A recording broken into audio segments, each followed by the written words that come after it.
അസ്സലാമു അലൈക്കും വറഹ്മത്തുള്ളാഹി. പ്രിയമുള്ളവരെ, വെറും ഒരു ഗ്ലാസ് വെള്ളവും പരിശുദ്ധ ഖുർആനിലെ ഒരു ആയത്തും ഉപയോഗിച്ച് നിങ്ങളുടെ എല്ലാ കടങ്ങളും വീട്ടാൻ കഴിയുമെന്ന് പറഞ്ഞാൽ നിങ്ങൾ വിശ്വസിക്കുമോ? എന്നാൽ അങ്ങനെ ഒരു മനോഹരമായ അമലുണ്ട്.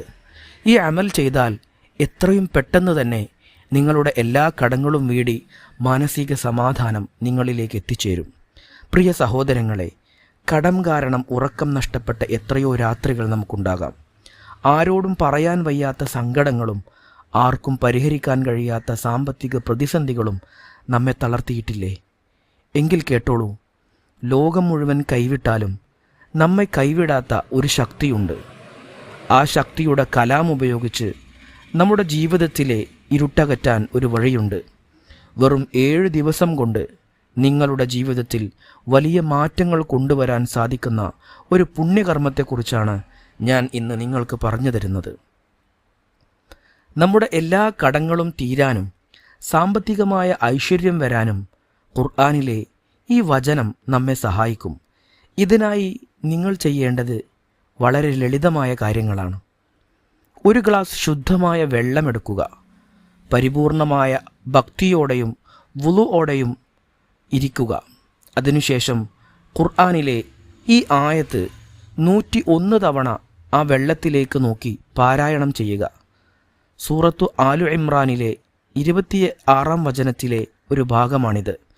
ഖുലില്ലാഹുമ്മ മാലിക്കൽ മുൽക്കി തുഅ്തിൽ മുൽക മൻ തശാ.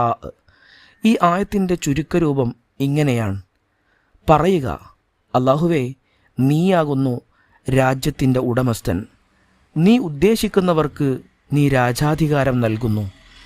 ഈ പവിത്രമായ വചനം 101 തവണ ആവർത്തിച്ചു ചൊല്ലുക.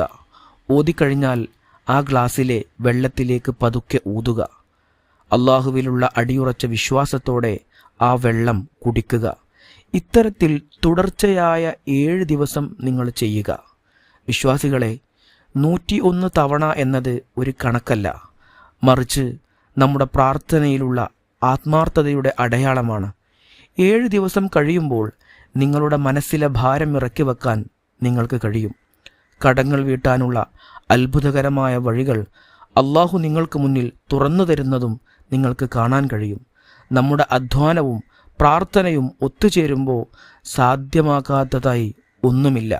ഈ അറിവ് മറ്റുള്ളവരിലേക്ക് കൂടി എത്തിക്കുക. പ്രയാസപ്പെടുന്ന എല്ലാവർക്കും അള്ളാഹു സമാധാനവും സന്തോഷവും നൽകട്ടെ. അസ്സലാമു അലൈക്കും വറഹ്മത്തുള്ളാഹി.